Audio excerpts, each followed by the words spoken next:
acara kedewasaan, Xiaoyan akhirnya bisa beristirahat. Hari-harinya yang biasa disibukkan dengan latihan menjadi lebih santai. Meskipun bahan-bahan yang sebelumnya dibelinya untuk ramuan dasar hampir habis, Xiaoyan tidak mempertimbangkan untuk membeli lagi. Saat ini, dia akhirnya telah melangkah ke Duan Qi ke-8. Dan pada level ini, manfaat ramuan dasar hampir tidak berefek apapun. Sekarang meskipun ramuan dasar sudah tidak berguna lagi, Yalou menahan diri untuk tidak menggantinya dengan yang baru. Sebaliknya, ia menyuruh Xiaoyan untuk menggunakan waktu ini untuk bersantai dan menenangkan kondisi mentalnya. Cara berlatih yang sebenarnya adalah berlatih dalam beberapa sesi dan beristirahat di sela-sela sesi. Berlatih mati-matian bisa menjadi bumerang dan membawa seseorang ke jalan yang salah. Selama hari-hari yang santai dan menyenangkan ini, Xiaoyan terbiasa bekerja keras setiap hari. Merasa sangat bosan, tetapi dia tidak punya pilihan lain. Setiap hari, dia hanya akan menemani Sun Er berkeliling kota. Namun, terkadang dia akan pergi ke balik gunung untuk melatih teknik donya. Xiaoyan saat ini tidak diragukan lagi telah menjadi pusat perhatian keluarga Xiao. Kemanapun dia pergi, tatapan penuh hormat tertuju padanya seperti bayangan. Dan beberapa sapaan penuh hormat di sana-sini membuat Xiaoyan bertanya-tanya tentang perbedaan perilaku sebelum dan sesudah penampilannya. Waktu berlalu. Di tengah hutan lebat dan rimbun di pegunungan belakang, bayangan mirip monyet yang tampak kuat menghindari dan melompat dengan kecepatan yang tak terbayangkan. Ia bergerak cepat dan lincah melewati hutan, menghindari semua rintangan di jalannya. Kemudian, dengan suara keras, sebuah pukulan yang mengandung ki dan kekuatan yang dahsyat memecahkan batang pohon yang lebarnya setidaknya 2 hingga 3 meter. Retakan pada pohon itu menyebar terus-menerus, dan akhirnya dengan suara dentuman, pohon itu patah menjadi 2. Dengan gesit menghindari pohon yang tumbang, Xiaoyan melompat ke atas sebuah batu. Ia mengerahkan tangan kanannya ke pakaiannya yang tergantung di pohon tumbang itu, dan sebuah spiral kekuatan tiba-tiba muncul, menarik pakaiannya itu ke telapak tangannya. Sambil menyeka keringat dari dahinya, Xiaoyan mengembuskan nafas dan perlahan mengenakan kembali pakaiannya. Mengenakan kembali pakaian yang berantakan, alis Xiaoyan tiba-tiba berkerut. Dia menyipitkan matanya saat melihat ke arah luar hutan dan tertawa kecil. Mulut Xiaoyan tersenyum muram saat dia menyingkirkan dedaunan di bahunya dan mulai berjalan keluar dari hutan. Di tengah hutan, cahaya matahari menyinari tubuhnya, meresap ke tulang-tulangnya dan memberikan perasaan hangat dan nyaman di lubuk hatinya. Sambil menutup matanya saat menyesuaikan diri dengan sinar matahari, Xiaoyan sedikit memiringkan kepalanya dan melihat sosok seorang wanita di atas batu yang tidak terlalu jauh darinya. Matahari menyinari sosok gadis tinggi anggun yang ramping, menonjolkan lekuk tubuhnya yang menawan, terutama sepasang kaki yang panjang, ramping, dan seksi. Sambil menatap Xiaoyu yang sedang duduk dengan tenang di atas batu, Xiaoyan meletakkan tangannya di belakang kepalanya dan perlahan berjalan menuju batu raksasa itu. Ia menatap ke atas ke arah kecantikan yang tak berekspresi itu. Tatapannya jatuh lama pada sepasang kaki sensualnya. Berlama-lama di sana selama lebih dari sesaat. Ia kemudian mendengus dan mengeluarkan komentar angkuh. "Kakimu indah, tidak perlu memamerkannya," ucap Xiaoyan. Hanya dengan beberapa patah kata saja, wajah Xiaoyu yang dingin dan menawan berubah menjadi gelap. Dadanya sedikit naik turun. Xiaoyu menggertakkan giginya dan menjawab dengan dingin. "Tahukah kau mengapa aku datang mencarimu?" ucap Xiaoyu. "Untuk memukulku?" ucap Xiaoyan. Xiaoyan menarik tangannya dari hidungnya dan menebak dengan santai sambil tertawa kecil. "Saudaraku terluka parah karena pukulanmu, dan sekarang terbaring di tempat tidur, tidak bisa bergerak. Karena kau begitu kejam, aku sebagai adiknya tidak bisa membiarkannya dipukuli tanpa pembalasan," ucap Xiaoyu. Sepasang mata indah Xiaoyu melotot ke arah Xiaoyan penuh kebencian. Mulutnya membentuk seringai sinis. Xiaoyan memiringkan kepalanya dan mencibir. Kalau begitu, dari sudut pandangmu, dalam situasi seperti itu, haruskah aku tetap diam dan menerima serangannya sambil membiarkannya mematahkan lenganku? Ucap Xiaoyan melontarkan pertanyaan sesuai fakta yang terjadi sebelumnya. Xiaoyu menggigit bibir merahnya. Dia masih dengan keras kepala menatap Xiaoyan. Matanya dipenuhi kebencian yang tidak berkurang sedikit pun. Jika dia benar-benar menghancurkan lenganku, hatimu hanya akan berduka untukku yang malang hanya beberapa menit saja. Dengan begitu, kau tidak akan merasa bersalah. Kau bahkan tidak akan peduli jika aku lumpuh seumur hidupku. Itu masih cerita lama lagi. Xiaoyu, dengan kepribadian sepertimu yang suka membeda-bedakan tanpa alasan, apalagi yang bisa kau lakukan? Aku benar-benar membenci orang sepertimu. Jika saudaramu manusia, bukankah aku juga manusia? Ucap Xiaoyan. Kemarahan Xiaoyan meningkat dengan setiap kalimat dan pada akhirnya dia tidak bisa menahan diri untuk tidak menggunakan bahasa vulgar. Persetan denganmu, dada besar tapi tak punya otak. Itulah cara terbaik untuk menggambarkan wanita bodoh sepertimu, ucap Xiaoyan. Xiaoyan, dasar bajangan kecil, tutup mulutmu, ucap Xiaoyu menjadi semakin marah setelah mendengar apa yang dikatakan Xiaoyan. Wajahnya berubah merah, berubah menjadi hijau dan putih karena frustasi. Akhirnya Xiaoyu menyerang, tidak tahan lagi dengan Xiaoyan setelah kutukan terakhirnya. Melihat wajah cantik Xiaoyu berubah pucat, sorot mata Xiaoyan dipenuhi amarah yang membara saat dia mencibir dan mendecakkan bibirnya. Hatinya merasa sedikit gembira. Sambil menarik nafas dalam-dalam, Xiaoyu perlahan meredakan amarah di hatinya dan menggunakan kakinya yang panjang dan menggoda untuk melompat turun dari batu besar. Dia menggertakkan giginya sambil berkata, "Apapun yang terjadi, aku tidak akan membiarkan bajingan kecil sepertimu lolos begitu saja hari ini." Setelah mengatakan itu, dia melangkah maju dengan kaki kirinya dan dengan anggun menggerakkan tubuhnya yang halus. Kaki kanannya terentang ke depan dengan siulan udara saat dia dengan kejam mengerahkan tendangan ke kedua kaki Xiaoyan.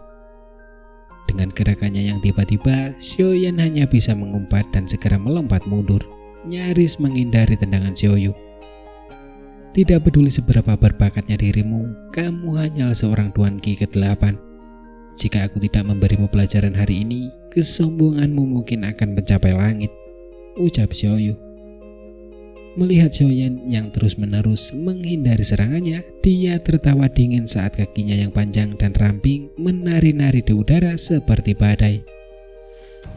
Tendangan keras itu menghasilkan hembusan angin kencang, melemparkan dedaunan di tanah. Xiaoyu yang memiliki kekuatan dosa bintang 3 jauh lebih kuat daripada Xiaoning. Dalam serangan cepat seperti itu, Xiaoyan bahkan tidak dapat menemukan kesempatan untuk melakukan serangan balik. Dia hanya bisa menghindar. Meskipun hanya mampu menghindari tendangan Xiaoyu yang tak henti-hentinya, wajah Xiaoyan tetap tenang.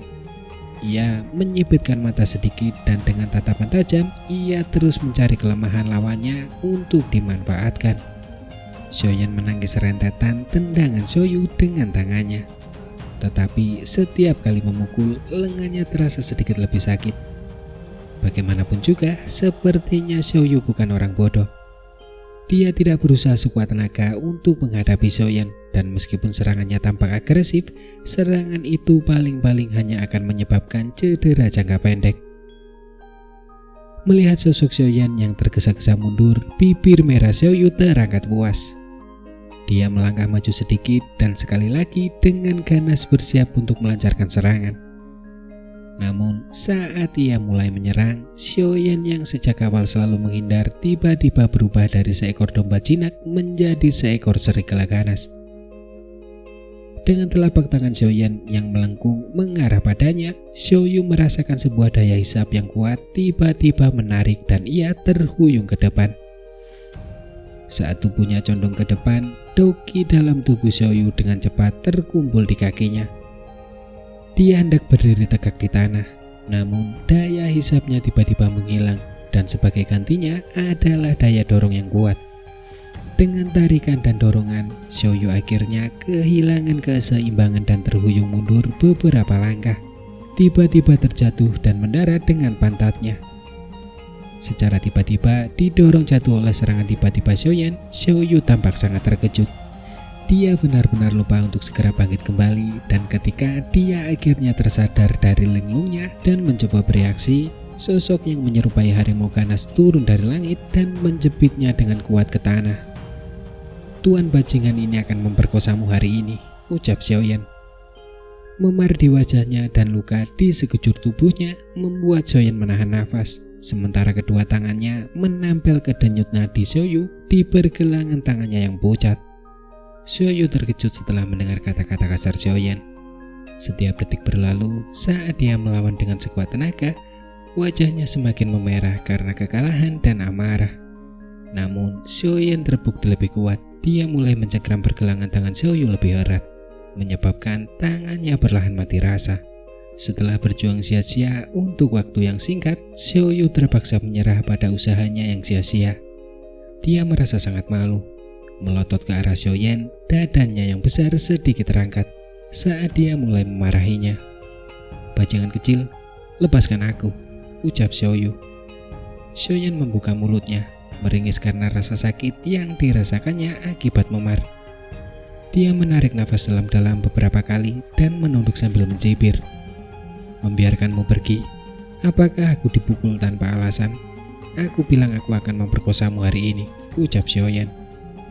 Mendapati seseorang yang jauh lebih muda darinya menjepitnya dan juga orang itu mengancam berulang kali akan memperkosanya, Xiaoyu tidak tahu apakah harus menangis atau tertawa, karena dia sangat yakin bahwa Xiaoyan tidak akan melakukan hal seperti itu. Sambil memutar pergelangan tangannya, Xiaoyu tetap tidak bisa melepaskan diri. Dia hanya bisa mengercapkan mata dan mendengus melihat absurditas situasi ini. "Dasar bajingan kecil, kau bahkan belum dewasa. Katakan hal-hal itu saat kau sudah benar-benar dewasa," ucap Xiaoyu. Karena kejantanannya dipertanyakan, Xiaoyan segera mengerutkan alisnya, menundukkan kepalanya. Dia dengan jahat menjawab, "Kau ingin mencobanya?" ucap Xiaoyan. Merasa agak terancam oleh tatapan tajam Xiaoyan, Xiaoyu menelan ludah. Karena dia orang yang sombong, dia tidak mau menyerah. Dia malah dengan keras kepala mengangkat dagunya yang seputih salju dan dengan senyum dingin mengejek. "Jika kau berani mencoba, aku akan mengebirimu," ucap Xiaoyu tanpa ragu berbalik mengancam Xiaoyan. Sambil mengerutkan bibirnya, Xiaoyan merasa frustasi saat menatap wanita ini. Jika Xiaoyan ditanya, meskipun sangat kesal dengan Xiaoyu, ia tidak ingin melakukan kejahatan yang mengerikan seperti pemerkosaan. Tidak peduli bagaimana mereka mengatakannya, dia tetap sepupunya yang lebih tua. Tetapi mengingat situasinya, jika Xiaoyan mundur, bukankah penderitaannya akan sia-sia? Matanya sedikit menyipit, Xiaoyan menggigit bibirnya. Tiba-tiba dengan ganas dia mendorongnya ke bawah dan menekan tubuhnya dengan erat. Gerakan tiba-tiba Xiaoyan membuat Xiaoyu tertekun dan mulutnya terbuka sedikit. Dia masih belum menyadari keterkejutannya karena telah diperkosa. Saat Xiaoyan mengabaikan Xiaoyu yang tiba-tiba terdiam, ia dengan cepat menjepit kedua tangan Xiaoyu dengan tangan kirinya ke tanah. Pada saat yang sama, tangan kanannya merayap ke bawah kaki Xiaoyu yang jenjang dan ramping, sembari membelainya. Xiaoyan telah lama memahami satu hal. Ia sangat menghargai kakinya, bahkan sangat tinggi. Bahkan ketika mempertimbangkan fakta bahwa kakinya menjerat hati para pria. Saat merasakan tangan Xiaoyan di kakinya, Xiaoyu menegang, lalu menjerit keras. Dengan telinganya yang sedikit berdenging, Xiaoyan selesai menyentuhnya dan melompat menjauh seperti monyet, lalu segera lari menuruni gunung. Dia tahu bahwa gadis itu akan menjadi gila setelah diperlakukan seperti itu. Teriakan itu terus berlanjut cukup lama sebelum perlahan mereda. Wajah Xiaoyu memerah karena marah, dan matanya berkobar dengan amarah yang membara saat dia menatap ke bawah kekaburan yang hampir tak terlihat di kaki gunung. Sambil menggertakkan giginya, dia berteriak tajam, "Xiaoyan, dasar bajingan kecil, aku akan memotongmu menjadi 10.000 keping," ucap Xiaoyu. Sosok yang jauh itu tetap diam, lalu menghilang diam-diam dari pandangannya tak lama kemudian. "Bajingan," ucap Xiaoyu tak henti-hentinya mengutuk Xiaoyan. Melihat sosok Xiaoyan menghilang, raut wajahnya berubah jelek saat dia menghantam tanah di sebelahnya dengan kedua tinjunya. Setelah melampiaskan amarahnya dengan memukul-mukul pemandangan di dekatnya, Xiaoyu akhirnya tenang untuk beberapa saat. Dia tersipu saat melihat beberapa jejak tangan samar di kakinya, masing-masing meninggalkan rasa kebas di kakinya. Xiaoyu mengatupkan giginya dan menopang dirinya sendiri, melawan rasa lemah yang menyiksa tubuhnya dan ingin menangis saat melihat pakaiannya yang berantakan. Dia tidak hanya gagal memberi pelajaran pada bocah kecil itu, dia juga dimanfaatkan olehnya. Hasil pertemuan itu berujung meninggalkan rasa pahit di mulutnya. Mengingat kembali tindakan Xiaoyan, Xiaoyu merasa malu dan marah. Namun kali ini dia tidak mengunus pedang dan mengejarnya seperti yang dia lakukan beberapa tahun lalu. Dia sudah dewasa sekarang dan tentu saja tidak bisa bersikap seperti sebelumnya.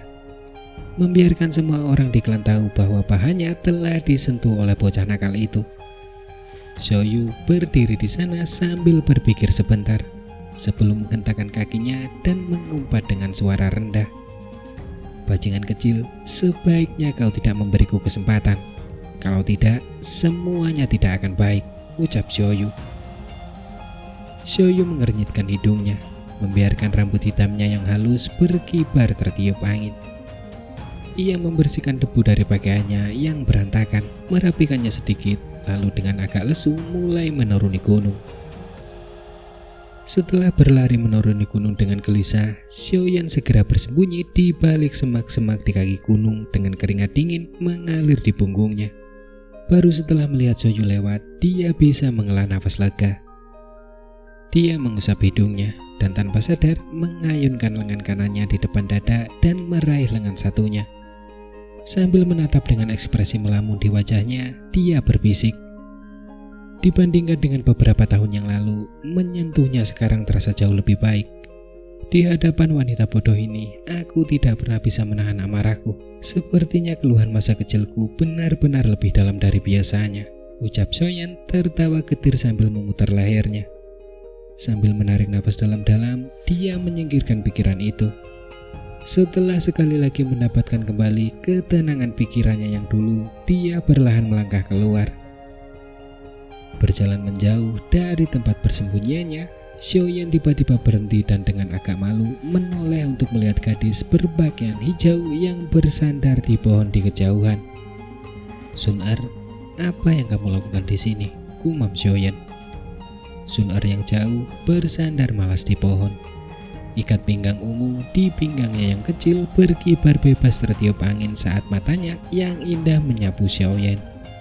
Senyum palsu tersungking di wajahnya saat dia berkata, "Kakak Xiaoyan, aku baru saja melihat Xiaoyu berjalan dengan marah. Mungkinkah kau memprovokasi dia lagi?" ucap Sun-er. Sambil malu-malu menyentuh hidungnya, Xiaoyan melangkah maju dan tergagah pelan.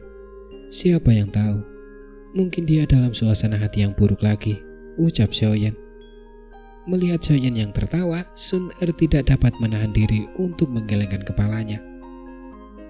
Setiap kali kakak Xiaoyan bersama Xiaoyu, dia pasti tidak akan berpikir jernih dan melakukan beberapa hal yang mengejutkan, ucap Sun-er.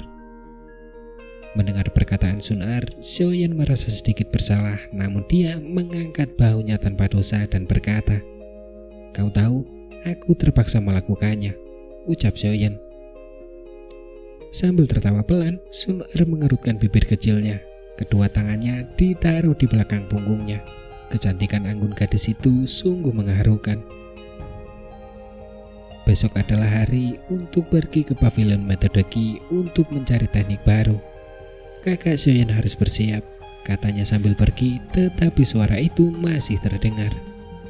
Hari di mana waktu untuk memilih metode Qi pun telah tiba. Berdiri di tengah kelompok, Xiaoyan mengangkat kepalanya untuk melihat pavilion raksasa di depannya dan mendesah, mengagumi pemandangan menakjubkan di hadapannya. Pada papan nama di depan gedung itu terdapat 3 kata terukir, Paviliun Metodeki yang memancarkan kemegahan kuno. Papan nama di depan memiliki sedikit warna kuning dan ditambah dengan retakan dan penyok yang menutupi bagiannya. Jelaslah bahwa tempat ini telah melalui perubahan waktu. Ini adalah tempat paling penting di seluruh klan Xiao, Paviliun Metodeki. Setiap metodeki yang dikumpulkan klan selama ratusan tahun terakhir semuanya disimpan di sini. Teknik-teknik ini adalah fondasi yang membuat klan Xiao mempertahankan statusnya hingga hari ini. Sebagai tempat terpenting bagi klan, keamanan pavilion sangat ketat. Pada hari-hari lainnya, tempat ini pada dasarnya adalah tempat terlarang yang bahkan anggota klan Xiao dilarang masuk. Baru setelah upacara kedewasaan, tempat ini akan dibuka sementara untuk klan. Sambil menyempitkan matanya, Xiaoyan menyambungkan pandangannya sebentar ke beberapa sudut tersembunyi di pavilion yang tertutup oleh bayangan. Persepsi jiwanya yang tajam memberitahunya bahwa setiap gerakan yang dilakukan di tempat ini diawasi dengan ketat oleh para penjaga yang tersembunyi. Di beberapa tempat tersembunyi di dalam pavilion, Xiaoyan menyadari bahwa aura kuat mengintai tanpa terlihat. Tampaknya klan Xiao benar-benar sangat menghargai pavilion metodeki ini. Xiaoyan menoleh sedikit, lalu bertukar pandang dengan Sun Er. Keduanya menyadari ada senyum di mata satu sama lain. Jelas, para penjaga yang bersembunyi di area sekitar telah terdeteksi oleh mereka berdua. Saya sudah mengumumkan peraturan mengenai masuk ke pavilion metodeki berkali-kali di masa lalu. Jadi saya tidak akan mengulanginya secara rinci lagi. Singkatnya, setelah memasuki pavilion metodeki, kalian semua harus kembali dalam waktu 2 jam. Selain itu, setiap orang hanya diizinkan untuk memiliki satu metodeki yang sesuai dengan atribut mereka. Kalian tidak boleh mengambil lebih dari itu.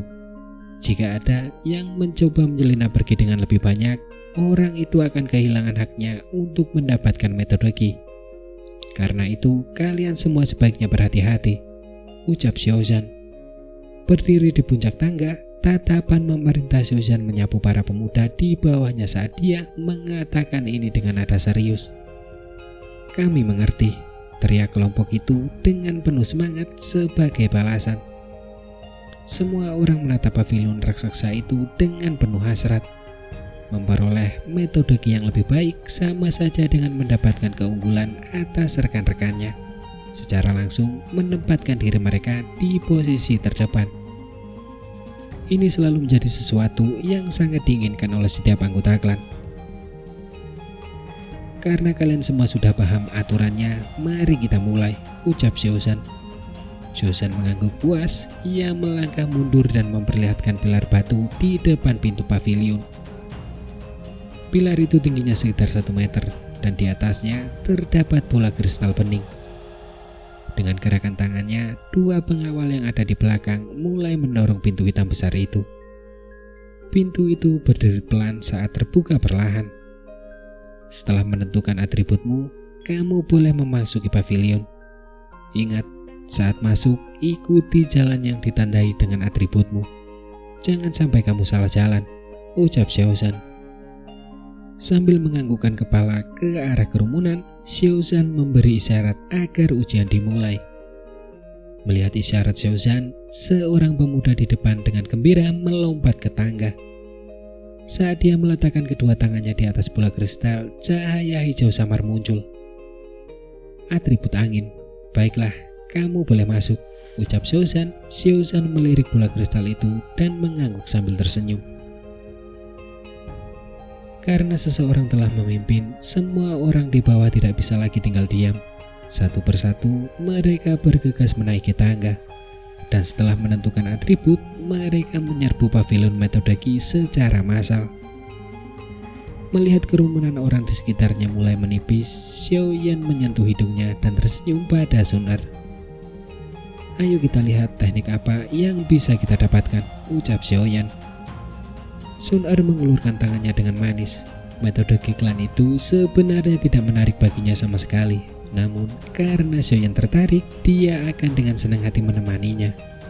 Karena mereka berdua tidak terburu-buru, baru setelah semua orang masuk, mereka mulai berjalan perlahan menaiki tangga. Melihat ini, Xiaozan hanya bisa menatap mereka dengan pandangan tak berdaya. Xiaoyan menyeringai lebar pada Xiaozan dan menyentuh bola kristal itu dengan telapak tangannya. Cahaya merah menyala, beberapa kali lebih terang dari sebelumnya. Menyala menandakan ketertarikan pada atribut api.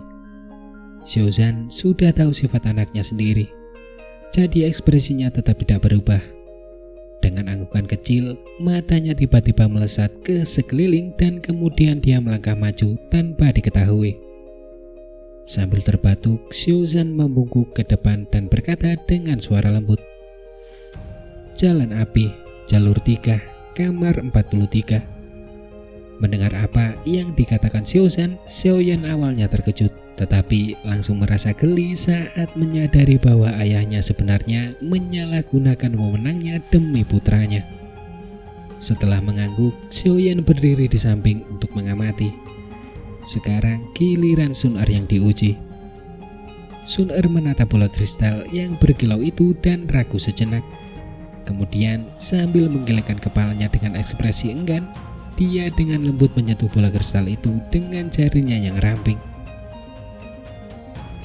Setelah Sun Er menyentuhnya, bola kristal yang tadinya tenang tiba-tiba kembali memancarkan cahaya merah.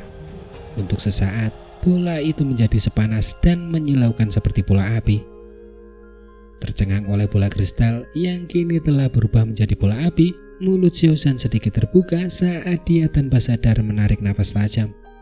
Bola api itu bertahan selama beberapa saat, dan baru setelah Sun Er menarik jarinya, api itu perlahan padam.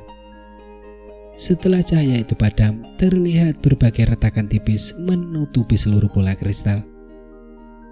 Melihat bola kristal yang hampir pecah dengan getir, Xiaozan hanya bisa menghela nafas.